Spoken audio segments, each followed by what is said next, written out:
రాష్ట్రంలో నీ పీడ బట్టి నీ చీడ బట్టి సమస్యలు పేర్కపోతే ఒక్కటొక్కటి పరిష్కరించుకుంటూ వస్తున్నాం. ఆ ఎల్ల మేము అధికారం ఇచ్చినప్పుడు 70,000 కోట్ల అప్పు ఉంటే 10 ఏళ్లలో 8,11,000 కోట్ల రూపాయల అప్పులు మన నెత్తి మీద మోపిండి అయ్యగారు. పోయి ఫామ్ హౌస్లో వండుకున్నాడు, నీ సావు నువ్వు సావని.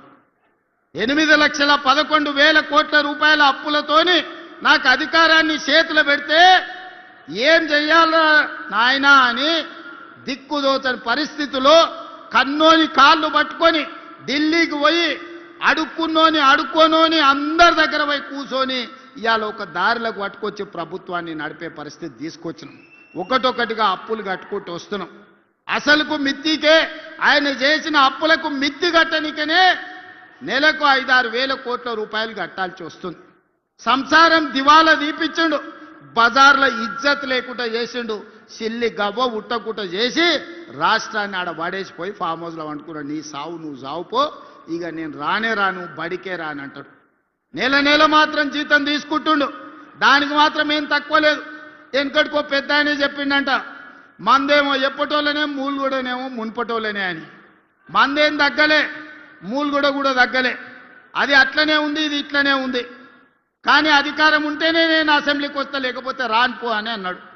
బడికి రాకపోతే పిల్లగాని ఈపులు వలగొట్టడా అనే పంతులు. ప్రభుత్వ ఉద్యోగి నౌకరికి పోకపోతే జీతం కట్ చేస్తలేరా? మరి ఇవాళ కేసీఆర్కి ఏం కట్ చేయాలని మిమ్మల్ని అడుగుతున్నా. ఒక్కరోజు కూడా అసెంబ్లీకి రాడు, ఒక్కరోజు కూడా ఒక మంచి మాట మాట్లాడాడు. వస్తే ఏదో ఒకటి శాపనార్థాలు పెట్టిపోతాడు. 40 ఏళ్ళ అనుభవం అంటాడు. నీ అనుభవం అంతా మమ్మల్ని శాపనార్థాలు పెట్టడానికేనా? ఇది తెలంగాణ సమాజానికి ఏమన్నా మంచిదా? మీరు ఒక్కసారి ఆలోచన చెయ్యండి. అందుకే ఇవాళ వాళ్ళందరూ కట్టగట్టుకొని మన మీద విషం జుమ్ముతున్నారు. ఓ రోజు తండ్రి, ఓ రోజు కొడుకు, ఓ రోజు అల్లుడు, ఓ రోజు బిడ్డ, ఓ రోజు సడ్డకుని కొడుకు. ఇక సడ్డకుని కొడుకు నుంచి చెప్పాలంటే మిడ్మానేర్ ఉందనే ఉంది కాడ రవీందర్ అని ఆ ఊర్లో కొట్లాడినోడు ఉన్నాడు. చివరికి మిడ్మానేర్ల పట్టాలు కూడా వదలలేదయా. రాష్ట్రాన్ని దోసుకున్నదే కాదు, మిడ్మానేర్ల పేదోళ్ళకి ఇచ్చే ఇండ్ల పట్టాలు కూడా సడ్డకుని కొడుకు ఇవ్వలే. ఆ సడ్డ కూడా ఈడ ఇసుక దందాలు ఎట్లా చేసిండో మీకు అందరికీ తెలిసి, చొప్పదండోళ్ళు అందరు తెలిసి, నేను కొత్తగా చెప్పాల్సిన పని లేదు. ఏదన్నా వదిలినరా, గాలి వదలలే, నీరు వదలలే, ఇసుక వదలలే, రోడ్డు వదలలే, కంకర వదలలే. రాష్ట్రాన్ని మొత్తం గుల్ల చేసి ఇవాళ దోపిడీకి పాల్పడి ఈ మున్సిపల్ ఎన్నికల్లో ఓట్లు అడుగుతామని వస్తారు. అందుకే ఇవాళ మిత్రులారా, మున్సిపల్ ఎన్నికలు ముఖ్యమంత్రిని కాదు, మున్సిపల్ మంత్రిని కూడా నేనే. 2 ఏళ్లలో రాష్ట్రంలో ఉండే 116 మున్సిపాలిటీలు, 7 కార్పొరేషన్లు, 123 మున్సిపాలిటీలకు 17,442 కోట్ల రూపాయలు ఈ 2 ఏళ్లలో ఖర్చు పెట్టినాం.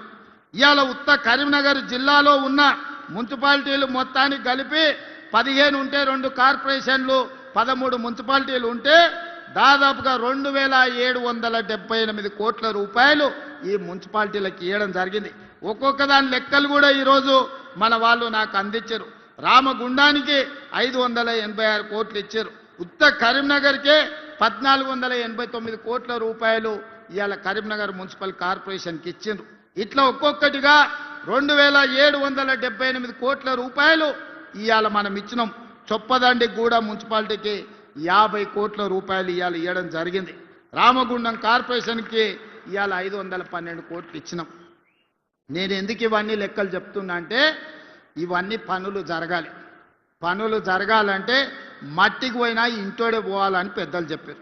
మీ సందులో ఉండే కౌన్సిలరో, మీ కార్పొరేటరో, ఎమ్మెల్యేతోనో మంత్రులతోనో కలిసి పని చేయించుకోకపోతే మీ పనులు అక్కడనే ఉంటాయి. రేపు ఈ విడత కాదు, 2వ విడత ఏప్రిల్లో మళ్ళా ఇందిరమ్మ ఇండ్లు ఇచ్చేది ఉన్నది. పేదోళ్ళు ఇండ్లు కట్టుకోవాలంటే మీ కౌన్సిలర్ మంత్రి దగ్గరకు పోయి కూర్చొని ఇల్లు మంజూరు చేయించుకొని రావాలి. ఎమ్మెల్యేతోని పని చేయించుకోలేనోడు, మంత్రులతోని పని చేయించుకోలేనోడు ఇవాళ కష్టమవుతుంది అభివృద్ధికి. అందుకే డాక్టర్ సంజయ్ గారు జగిత్యాల మున్సిపాలిటీని అభివృద్ధి చేయాలని ఇవాళ కాగితాలు తీసుకొచ్చి ఇచ్చాడు. జగిత్యాల పట్టణంలో మెయిన్ రోడ్డును మొత్తం విస్తరిస్తామనేది ఈరోజు అడిగినరు. తప్పకుండా జగిత్యాల మున్సిపాలిటీలో రోడ్డును విస్తరించే పని చేస్తాం. వాలంటరీ ల్యాండ్ ఈరోజు జగిత్యాల నియోజకవర్గంలో యంగ్ ఇండియా ఇంటిగ్రేటెడ్ స్కూల్కి అడిగిండు. తప్పకుండా వాటిని అమలు చేసే పని చేస్తాం. మేడ్పల్లి సత్యం 2 పేజీల కాగితాలు తెచ్చి ఇచ్చిండు మీ చొప్పదండి కోసం. తప్పకుండా మిత్రుడు సత్యం భవిష్యత్తున్న నాయకుడు, ఈరోజు జిల్లా పార్టీ అధ్యక్షుడే కాదు, రేపు భవిష్యత్తులో రాష్ట్ర స్థాయికి ఎదగాల్సిన నాయకుడు, యువకుడు, మంచి యువకుడు మీకు ఎమ్మెల్యేగా ఉన్నాడు. తప్పకుండా యువకులను ప్రోత్సహించి చొప్పదండిని అభివృద్ధి చేసే బాధ్యత నాది. అదే విధంగా ఇవాళ గుళ్ళ గురించి వేములవాడ మా ఆది శ్రీనివాస్ అన్న నువ్వు రావాలి అని నన్ను అడిగిన వేములవాడ రాజన్న దర్శనం. నేను పోదామని మొత్తం తయారు చేసిన. ఎంబడే కొంతమంది పెద్ద మనుషులు వచ్చారు. అన్న వేములవాడ పోయిన వాళ్ళకి ఎవరికి పదవి ఉండలేదు, పోయి వచ్చినాక పదవి పోతుందని వచ్చి నాకు చెవులో చెప్పారు. నాకు అర్థం కాలే. అయ్యా నేను పోతున్నది హరిహర మహాదేవుని దగ్గరికి, శివయ్య దగ్గరికి నేను పోతే వచ్చిన సమస్య ఏంది, అదెట్లనో చూద్దాం. ఇట్లాంటి అపవాదులు శివయ్య మీద ఉండొద్దు, ఏదేమైనా సరే నేను వస్తపా అని వేములవాడ రాజన్నను దర్శనం చేసుకుని 150 కోట్ల రూపాయలు నిధులు కేసీఆర్ మాట ఇచ్చి శివయ్యను మోసం చేస్తే వేములవాడ రాజన్న అభివృద్ధికి 150 కోట్ల రూపాయలు మంజూరు చేసి ఇవాళ పనులు జరుగుతున్నాయి. ఆ తర్వాత నేను సర్పంచ్లో 66% సీట్లు గెలిచిన అంటే శివయ్య మనల్ని ఆశీర్వదించినట్ట, శివయ్య మన పదవి పోగొట్టినట్ట? ఒక్కసారి ఆలోచన చేయండి. ఇవాళ అదే కాదు, మా ధర్మపురి లక్ష్మీ నరసింహస్వామి మందిరాన్ని గురించి మా లక్ష్మణ్ చెప్తున్నాడు, కొండగట్టు హనుమంతుని గురించి మా సత్యం చెప్తున్నాడు, మా వేదిక మీద ఒక్కొక్కరు ఒక్కొక్క మందిరం గురించి చెప్పారు. అందుకే మిత్రులారా నేను ఒక మాట చెప్పదలుచుకున్నా. 2027లో గోదావరి పుష్కరాలు రాబోతున్నాయి. ఈ గోదావరి పుష్కరాల కోసం ఆదిలాబాదు బాసర నుంచి ఖమ్మం జిల్లా భద్రాచలం వరకు ఎన్ని టెంపుల్స్ ఉన్నాయో, ఎన్ని గుడులు ఉన్నాయో, చిన్న కాళేశ్వరం నుంచి మొదలు పెడితే మంతంలో ఉండే టెంపుల్స్ నుంచి ప్రతి మందిరానికి పూర్తి స్థాయిలో ప్రణాళిక చేసి వీటికి అవసరమైతే 4-5 వేల కోట్ల రూపాయలు ఖర్చైనా ఈ మందిరాలన్నిటిని అభివృద్ధి చేసే బాధ్యత నేను తీసుకుంటా. చంద్రశేఖరరావు లాగా మాటిచ్చి మోసం చేసుడు, జీవోలు ఇచ్చి రూపాయి ఇదల్చకపోవడం లాంటి పనులు చెయ్యను. అన్నిటికీ అంచనాలను చేపిస్తా. మీడియా మిత్రులారా రాసుకోండి. బాసర నుంచి భద్రాచలం వరకు గోదావరి పుష్కరాల లోపల ప్రతి మందిరాన్ని అభివృద్ధి చేయడానికి అవసరమైన నిధులు ఇచ్చి ఈ మందిరాలను పర్యాటక కేంద్రాలుగా, పుణ్యక్షేత్రాలుగా అభివృద్ధి చేస్తాం. అటవీ ప్రాంతంలో ఉన్న ఎకో టూరిజంని కూడా అభివృద్ధి చేస్తాం. నిన్నగాక మొన్న మీరు చూసారు సమ్మక్క సారలమ్మ జాతర 100 రోజుల్లో ఎన్ని పనులు చేసినామో 2 కోట్ల మంది దర్శించుకున్నారు. ఎప్పుడైనా సమ్మక్క సారలమ్మ జాతరకు ముఖ్యమంత్రి అయినాక ఆ పెద్ద మనిషి వచ్చిందా ఒకసారి ఆలోచన చేయరు. ఇంటికి పోయి మా సురేఖమ్మ, మా సీతక్క పోయి ఆహ్వాన పత్రిక ఇచ్చింది. సరే ఆయన రాలేదు అనుకుందాం, కనీసం ఆ పిల్లలకని ఏమైందే, సోమరిపోతులా, దున్నపోతులా? సమ్మక్క సారలమ్మను దర్శించుకోవడానికి నామోష చెట్టంతా పెరిగిండు అల్లుడు. సమ్మక్క సారలమ్మ దర్శనానికి రావచ్చు కదా, గాలికి తిరుగుతాడు ఊరు మీద వాడి అచ్చోసిన ఆంబోతులాక కేటీఆర్ సమ్మక్క సారలమ్మ దర్శనానికి వచ్చిండా? అంటే వేములవాడ రాజన్న అయినా సరే, సమ్మక్క సారలమ్మ అయినా సరే, ఇవన్నీ పేదోళ్ళ దేవుళ్ళు. పేదోళ్ళ దేవుళ్ళని దర్శనం చేసుకుంటే అదో నామోష అనుకొని మన దగ్గరకు వస్తలేదు. అందుకే ఇవాళ పేదలు గొలుచుకునే దేవుళ్ళు ఏవైతున్నాయో పేదల కోసం ఈ దేవుళ్ళను అభివృద్ధి చేసే బాధ్యత మన ప్రభుత్వం తీసుకుంటుంది. ఎవరు ఎన్ని శాపనార్థాలు పెట్టినా పిల్లి శాపనార్థాలకు ఉట్టి తెగిపడదు. ఉట్టి మీద పాలుంటే పిల్లి కింద కూర్చొని శాపనార్థాలు పెడతాంటే ఆ ఉట్టి తెగిపడిపోను, ఆ కుండ వలిగిపోను అని. అట్లనే ఇవాళ బీఆర్ఎస్ వాళ్ళు పిల్లి శాపనార్థాలు పెడుతురు, ఈ ప్రభుత్వం పడిపోతుంది, రేవంత్ రెడ్డి అయిపోతాడని. ఎక్కడికి పోని 8 ఏళ్ళు ఉంటుంది మా ప్రభుత్వం.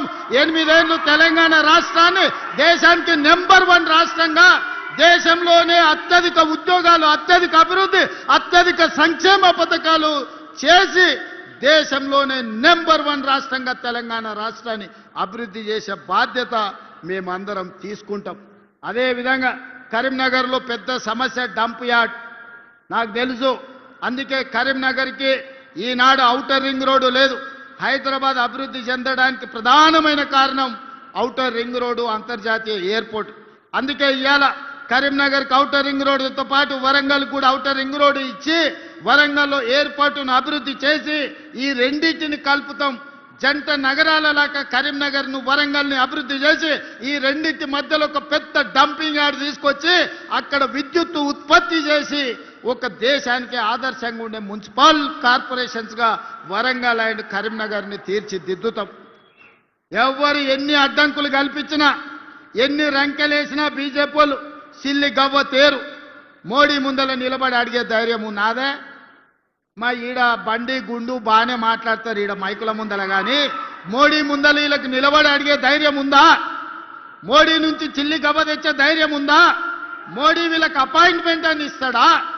మోడీ దగ్గరికి వీళ్ళ ముఖమే చల్లదు, వీళ్ళ ముఖమే గుర్తు పట్టాడు. మోడీ గుర్తు పట్టేటట్టుంటే Karimnagar కౌటర్ ring road Bandi Sanjay దేవాలి, Warangal కౌటర్ ring road తీసుకురావాలి.